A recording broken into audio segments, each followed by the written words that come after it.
You guys, what's up and welcome back to my channel. My name is Ayona for you guys who are new here, and if you're returning, what's up besties?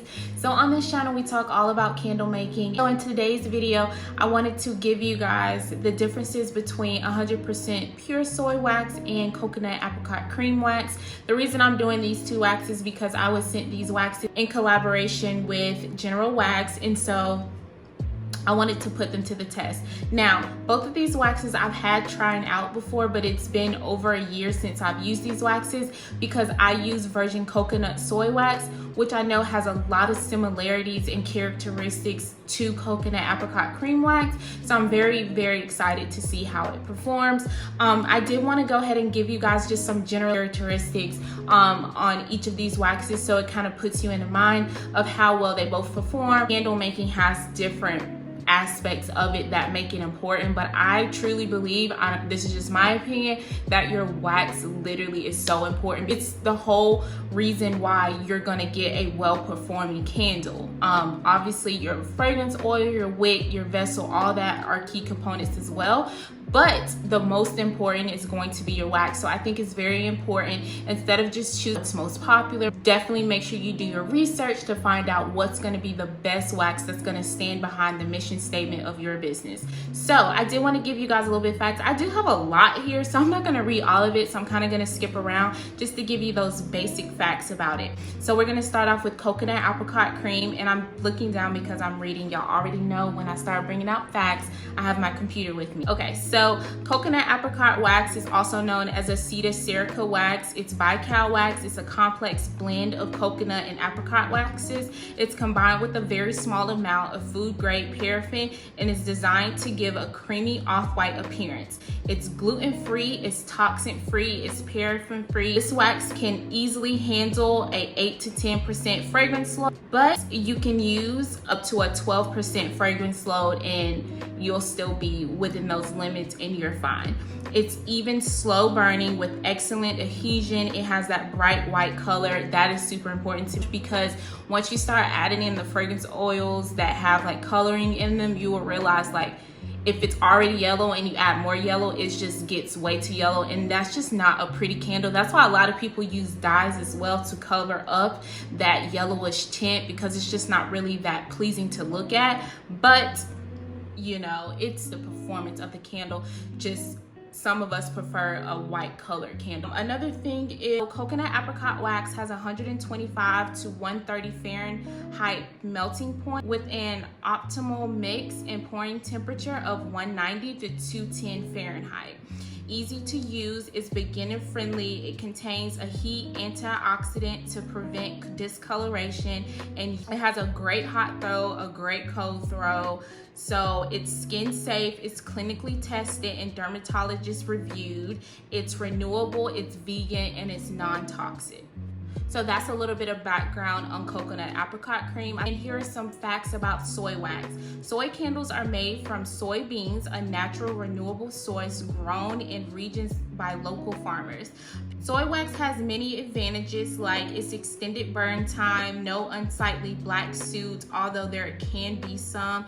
It's a naturally derived product. Soy wax is perfectly for container candles. You can use them for tea lights, wax melts, and tarts. Some of the benefits of the wax are clean burning, it's long lasting. Since soy wax has no toxin, it is less likely to trigger your allergies, which that's huge for me. Soy wax burns cooler, which means that you can enjoy your soy candle for generally 30 to 50% longer than any other waxes. Soy wax holds up to a 12% fragrance load, is a affordable and beginning friendly wax. So I do remember using soy wax, and it definitely was not something that I enjoyed. I didn't like the sinkholes. I didn't like that you needed a heat gun after you finished each candle. You needed to go back behind it. Like, that was just way too many steps for me, especially when you start like producing so many candles at one time. I didn't have a problem with the fragrance load. Like, it definitely still smelled really good. I'm not gonna take that away, but I didn't like the discoloration of it. But definitely I love that soy wax comes in either flakes or it comes in like these little pebbles here. If you can see, it makes it so easy to use. That way you can just get a scooper and then just use however much you need. Versus coconut apricot, it comes in slab forms. Oops. It comes in slab forms the same way that virgin coconut soy wax. This wax is definitely like very oily, and so I always have to use gloves, and I definitely have to pre-cut this wax before I get started. That's just one of the differences that I always remembered. I'm like, seriously, can no one make this in flakes? Like, why are we making it in slab form? Hello? But I'm sure if I research, I'll find out why. But that was definitely one of the differences. But I definitely wanted to give you guys some of the background because I think it's just very, very important to know the differences between the waxes that you're using and to make sure that your wax definitely stands on the mission statement of your brand. So without further ado, let's just get into it and make these candles. All right, guys, so these are all the products that I'm going to be using to make the candles. This is the coconut apricot cream wax. I went ahead and pre-cut everything because that just will take too much time on camera. Here is the soy wax. I have my stirring utensil. I have both of my thermometers here. I have my pouring pitcher. I have my scale. As you can see, I've gone back to my old scale because the digital scale, I don't know, we have like a love-hate relationship. Got my gloves. I have my fragrance oil holders or whatever, and then also I'm going to use this as a scooper.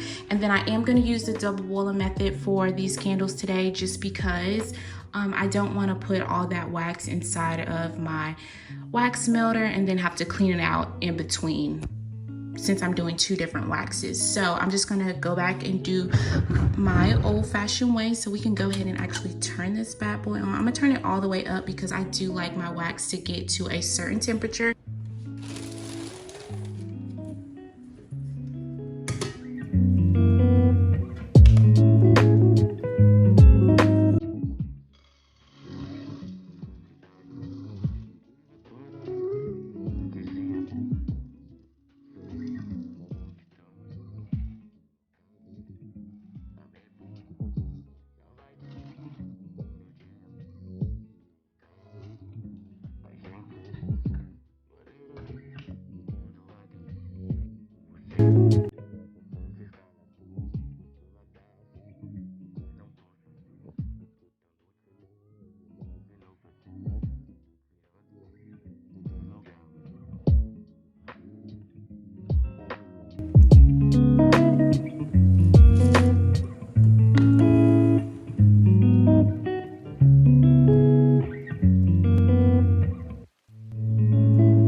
Yeah.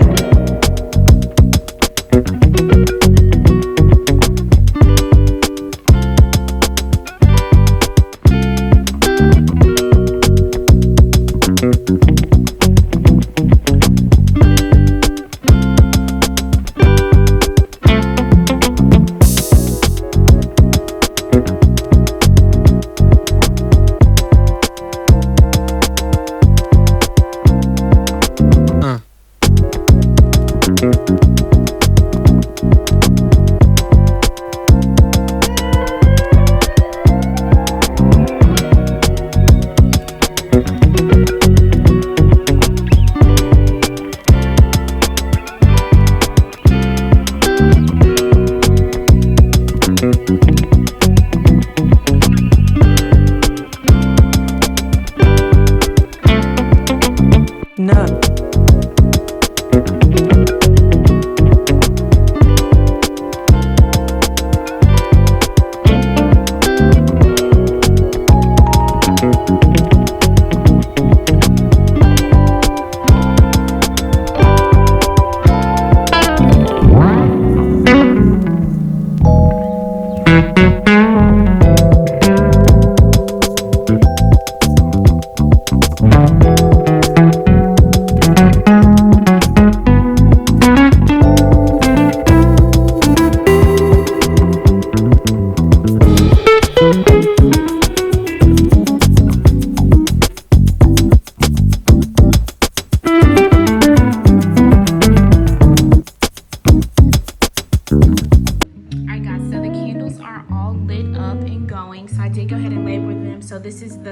apricot 4-inch candle wick. This is the soy 4-inch, that is soy 3-inch, and then this is apricot 3-inch. So I did go ahead and label them. They have been burning for about 30 minutes or so now. As you can see, this candle has already gone out on me before.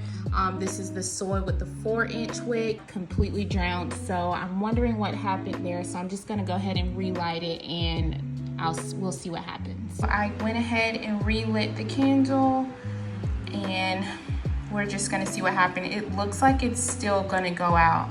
I might have cut the wick a little bit too short, but then again, I didn't. I did them exactly all the same, so I'm not exactly sure why this candle is getting sunken and swallowed. This one seems to be going really, really well, so I'm not exactly sure what happened here. So you can see it is still lit, but it's super, super faint.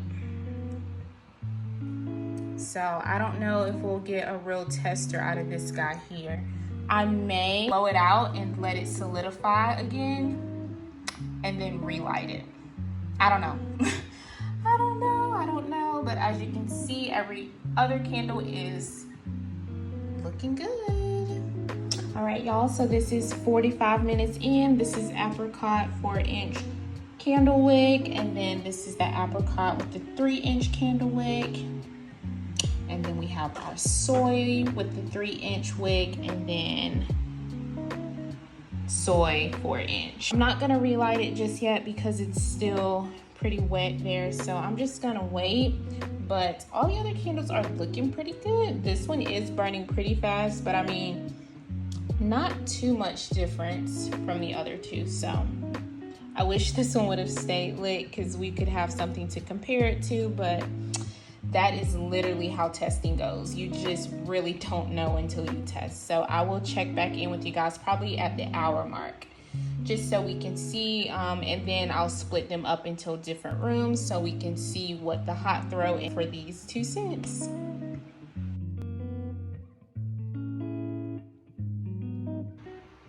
All right, you guys, so I started burning the candles at 3 o'clock. It is now 6:30 p.m. This is coconut apricot. This is what the melt pool looks like at the, 3.5 hour mark. I think that looks really good. All of them have a really, really good hot throw, but what I will say is the soy candle is a little faint for me. Coconut apricot smells pretty well, but the soy is a little faint. All right, y'all, so it is the next day, and I just wanted to come briefly give you guys an update on the candles, what they look like today. I think I got cut off of telling you what the cold throws were, so I'm gonna update you guys on that. So we'll start off with my favorite. Obviously, this is the coconut apricot cream. This was in the 4-inch candle wick, CDN wick. Cold throw, amazing. Hot throw, even better. Like 10 out of 10, love. This was the apricot cream in the 3-inch candle wick, CDN, and this was the citrus scent, and it was amazing as well. Cold throw was not as strong as Queen of the Night, but it still is there. When you walk into the room for Queen of the Night, I literally smell it as soon as I open the door. This one I have to kind of get up to. I don't have to pick it up to smell it, but I still have to get pretty close to smell it. And then we have our soy and our 4-inch candle. I'm sorry, but no update on this candle because I didn't relight it. As you can see, the wick was already like tunneling. Just decided to give this one a break, and so there's really no review on this one besides, I mean, I don't know, maybe I jinxed soy wax because I talk like not that great about it anyways, but I don't know. But I will say this one kind of held its own. As you can see, I really just don't like the look of it. I don't like that, but you know, most people do not care about that. As far as the wick burning, you saw that the flame was great. It was really great. The cold throw was great on this candle, and then the hot throw was pretty well as well. I will say if I had to choose out of any of these, it would definitely be the apricot cream and the 4-inch CDN wig, and it's definitely going to be queen of the night. Like, this was definitely a winner for me all around. But maybe I'll give these 2 candles a try because I still have so much of the wax left. So maybe I'll go ahead and give these 2 a try again, just because the candle memory wasn't that well. One way that you can fix this, y'all, you can literally just melt the candle back down, like put it in the double boiler method and just let it solidify, and it literally will even back out again. So it's not necessarily ruined. I don't think the candle is ruined when it does that. A lot of people do. They're like, make sure to get a full melt pull before you let the candle out. But because these candles literally the CDN wicks can last so long, I personally sometimes can burn this candle for 4 hours and it never reached the end, and I don't want a candle going that long. It starts to get way too hot. So I mean, it's just up to you as the candle maker or the consumer how you want to do it. Whoever you're buying your candles from, just make sure that you follow their instructions because everyone's candle is going to be different. So here are the candle, you guys. I know I've been holding this back from you guys, but I finally got around to it and was able to edit the video for you guys. So there you have it, and maybe I'll come back and do another one. Thank you guys for tuning in, and I'll see you at the next video. Bye.